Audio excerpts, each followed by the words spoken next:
মন্ত্ৰী ডাঙৰীয়া আৰু আমাৰ শিক্ষামন্ত্ৰী ডাঙৰীয়া এটা প্ৰশ্ন কৰিব বিচাৰো যে স্যাৰ আপোনালোক hello friends welcome to technical GS channels. तो फ्रेंड्स आज আপোনালোকৰ মাজত আকৌ নতুন এটা ভিডিঅ' লৈ আহিছোঁ যিসকলে হায়াৰ সেকেন্ডাৰী আৰু মেট্ৰিক পৰীক্ষা দিব সেইসকলৰ বাবে অতি গুৰুত্বপূৰ্ণ, কিয়নো এই ভিডিঅ'টোৰ মাধ্যমেৰে আপোনালোকক জনাই দিম যে কিছুমান ছাত্ৰ ছাত্ৰীয়ে এক্সাম বাতিল সম্পৰ্কে কিছুমান মন্তব্য কৰিছে আৰু সেই মন্তব্যসমূহ আপোনালোকক দেখাই দি আছোঁ। তো বলক আমি ভিডিঅ'টো আৰম্ভ কৰোঁ।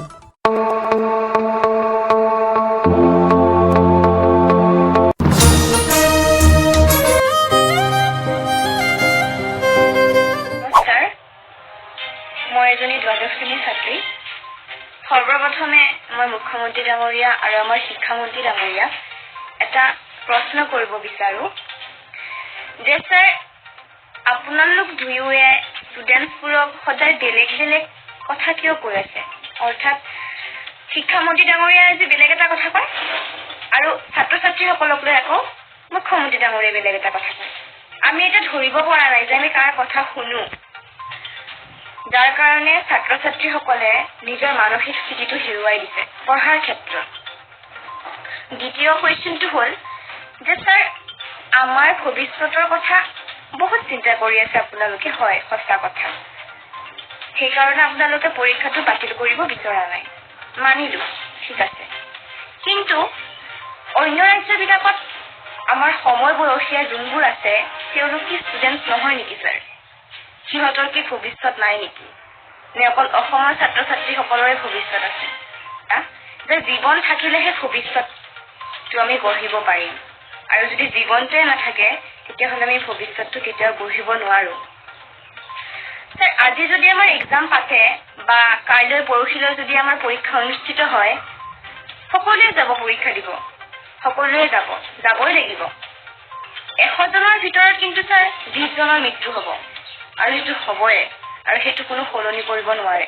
যোৱা 2 বছৰে ধৰি ক'ভিড স্থিতিৰ কাৰণে বহুত মানুহৰ জীৱন গৈছে। সেই জীৱনসমূহ কোনো এতিয়ালৈ উভতাই দিব পৰা নাই আৰু কেতিয়াও নোৱাৰে। সেয়েহে ছাৰ আপোনালোকলৈ মোৰ এটাই অনুৰোধ যে জীৱনৰ লগত যাতে কোনো হতপালি নহয়।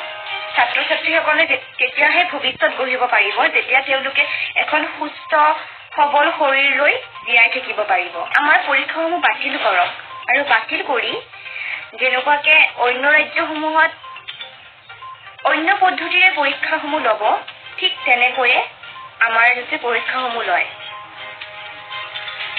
আৰু যিহেতু আমি সকলোৱে জানো যে এতিয়া থাৰ্ড ৱেভ আহি আছে, যোনটো এবছৰৰ পৰা 20 বছৰৰ ল'ৰা ছোৱালীৰ কাৰণে খুব বেছি ভয়ানক। তো সেইখিনি সময়ত আপোনালোকে আমাৰ এইজৰ ল'ৰা ছোৱালীক সেইখিনি স্থিতিত, সেইটো পৰিস্থিতিত কেনেকৈ ঠেলি দিব পাৰিছে? যদি আপোনালোকৰ তাত এইখিনি সুবিধা আছে যে 2%তকৈ বেছি হ'লে আমাৰ এক্সামবোৰ বাতিল হ'ব, তেনেহ'লে সোনকালে এই ডিচিজনটো নলয় কিয় যে এই এক্সামটো বাতিল কৰিব লাগে বুলি। কাৰণ আপোনালোকে চবেই জানে যে NEET, JEE, NDA আদি কৰি ইউনিভাৰ্চিটি এণ্ট্ৰেঞ্চবোৰ আগষ্ট মাহত আহি আছে। আমি সেইখিনি প্ৰিপেয়াৰ কৰিবৰ কাৰণে আমাক সেইখিনি সময় লাগিব। কাৰণ আপোনালোকে চবেই জানে যে NEET, JEE এনেকুৱা এণ্ট্ৰেঞ্চবোৰত অকল ক্লাছ 12ৰ চিলেবাছে নাহে, ক্লাছ 11ৰো চিলেবাছ আহিব। তাকে লগত কৰি কিছুমান বাহিৰা নলেজো আমাক কিছুমান টপিকৰ ওপৰত লাগিব, আৰু সেইবিলাক দৰকাৰ আমাৰ এণ্ট্ৰেঞ্চৰ কাৰণে। আমি 10 দিন অকল পঢ়ি পালে ক্লাছ 11 আৰু ক্লাছ 12 লগতে বাহিৰা কিছুমান টপিকৰ ওপৰত নলেজ লৈ পালে আমি সেইবোৰ এক্সাম দিব নোৱাৰিম। ভাবি আমাৰ মেণ্টেল ষ্ট্ৰেছ আছে যে আমাৰ এক্সামটো হ'বনে নহয়। মই HS second year candidate. Exam কেঞ্চেলেশ্যনৰ ছাপৰ্টৰ মন্তব্য প্ৰকাশ কৰিব বিচাৰিছোঁ।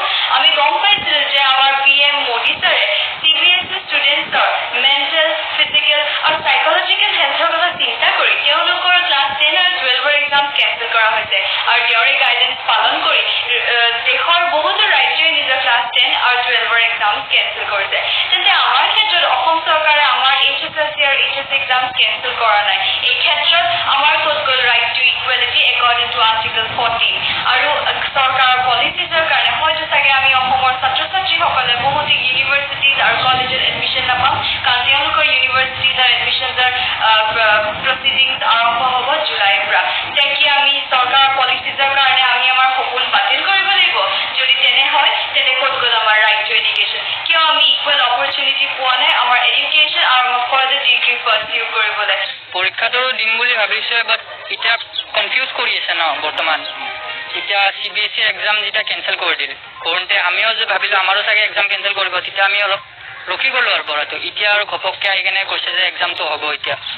চ' এতিয়া আমাৰ এতিয়াও ডেটটো কনফাৰ্ম কৰাই নাই, কনফিউজে কৰি আছে এতিয়াও। চ' এইটোৱে আৰু ডেটটো যদি কনফাৰ্ম কৰি দিয়ে আগতে আৰু কেইটা ছাবজেক্টৰ হয়, কিমান মাৰ্কছৰ হয়, এইটো কৈ দিব লাগে। এতিয়াতো কোৰ্টে 3টা ছাবজেক্ট হ'ব বুলি শুনিছোঁ বৰ্তমান। 3টা ছাবজেক্ট হ'লে 3টা ছাবজেক্টৰে দিলে ভাল হয় আৰু। মানে এতিয়া গম নাপাওঁ যে ধৰি দিব নে ছাবজেক্টকেইটা নে আমি চুজ কৰি ল'ব লাগিব। সেইটোও কৈ দিলে হয়। কনফিউজন আছে এতিয়াও। কনফিউজন হৈয়ে আছে এতিয়াও। মই বিশ্ব কুমাৰ কটন বিশ্ববিদ্যালয়ৰ উচ্চতৰ মাধ্যমিক 2য় বৰ্ষৰ ছাত্ৰ। পোনপ্ৰথমে মাননীয় মুখ্যমন্ত্ৰী মহোদয় তথা শিক্ষামন্ত্ৰী মহোদয়লৈ বিনম্ৰভাৱে অনুৰোধ যে তেওঁলোকে অসমৰ HS আৰু HSLC এক্সামটো অনতি পলমে কেঞ্চেল কৰি কিনে বিকল্প পদ্ধতিৰ জৰিয়তে অসমৰ প্ৰত্যেকগৰাকী ছাত্ৰ ছাত্ৰীক যাতে উত্তীৰ্ণ কৰাৰ ব্যৱস্থা কৰে। তো আপোনালোকে যদি কিবা মন্তব্য থাকে প্লিজ কমেণ্ট ছেকশ্যনত কৈ দিব আৰু ভিডিঅ'টো শ্বেয়াৰ কৰিব, যাতে এই ভিডিঅ'সমূহ পৰৱৰ্তী ভিডিঅ' বনাবলৈ আমাক সহযোগ যোগায়। আৰু তোমালোকৰ যদি কিবা মন্তব্য থাকে তেনেহ'লে মোৰ ইনষ্টাগ্ৰাম ID আছে ডেছক্ৰিপশ্যন বক্সত, তাতে তোমালোকে নিজে ভিডিঅ' বনাই মোক সেন্ড কৰি দিব পাৰা আৰু সেই ভিডিঅ'সমূহ আমি পৰৱৰ্তী ভিডিঅ'ত দেখুৱাই দিব পাৰিম। তো এইখিনি আছিল ভিডিঅ'। যদি ভিডিঅ'টো ভাল লাগে প্লিজ ছাবস্ক্ৰাইব কৰি আমাক সহযোগ কৰিব। ধন্যবাদ।